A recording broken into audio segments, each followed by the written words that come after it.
想问你还好吗？是否还在打拼闯荡？人生就像一场流浪，东南西北地久天长。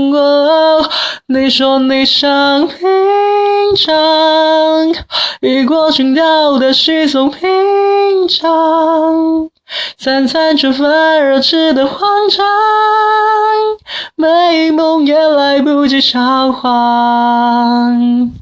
我说你要坚强，哪怕是孩子气的倔强，就算是悲伤也要理直气壮，抬起头挺起你的胸膛，有眼泪就流下，世界更宽广。